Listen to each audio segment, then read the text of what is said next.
সালাওয়াতুল্লাহ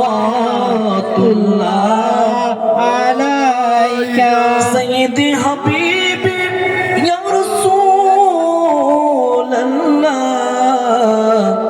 ওগো উম্মতের দরদে নবিয়া হাবিবাল্লাহ নবী গো আরশে পাকে লেখা আপনার নাম আজানে শুনি আপনার নাম নামাজে আপনাকে সালাম ইয়া নবী সালাম আলাইকা ইয়া রাসূল সালাম আলাইকা ইয়া হাবিব সালাম আলাইকা সালাওয়াতুল্লাহ আলাইকা ইয়া গাউসুস সালাম আলাইকা ইয়া মুরশিদ সালাম আলাইকা ইয়া মাওলা সালাম আলাইকা সালাওয়াতুল্লাহ আলাইকা সাইয়্যিদি ইয়া রাসূল আযম মজবন্নর শাইয়্যিল্লাহ প্রেমিকের নয়ন পুতলে রহমতের দুয়ার খোলে দাও দাসের কদমের দোলে আয়ে শাহে গৌসে বন্ডারে ইয়া গৌসুল সালাম আলাইকা ইয়া মুরশিদ সালাম আলাইকা ইয়া মাওলা সালাম আলাইকা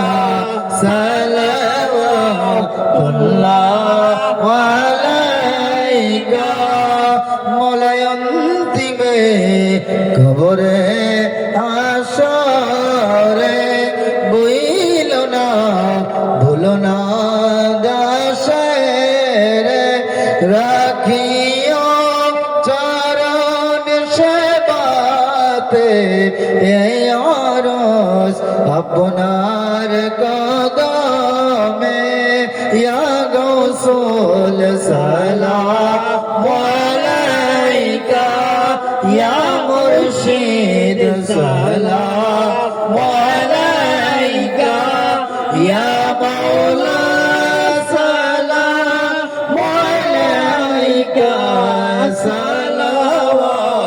সালাওয়াতুল্লাহ আলাইকা بلغ العلا بكماله كشف الدجى بجماله حسنت جميع خصاله صلى عليه وآله شمس الضحى محمد برد الدجى محمد نور الهدى محمد صلى على محمد يا رسول الله يا حبيب الله يا رسول الله يا حبيب الله لا إله إلا الله محمد رسول الله صلى الله عليه وسلم আল্লাহ রাব্বুল আলামিনের দরবারে লক্ষ কোটি শুকরিয়া যিনি আমাদেরকে দয়া করে মায়া করে আল্লাহর হাবিব মুহাম্মদ মুস্তাফা সাল্লাল্লাহু আলাইহি ওয়াসাল্লামের উপরে দরুদ মুস্তাফা তাওয়াল্লাদ গাউসিয়া পড়ার সুযোগ দিয়েছেন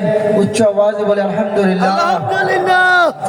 যাই হোক, আমরা যারা যেসব লোকেরা থাকলে আমরা কম কথা বলি, ওনাদের মধ্যে একজন হচ্ছে আমাদের হাফেজ মাওলানা লোকমান হোসেন সাহেব।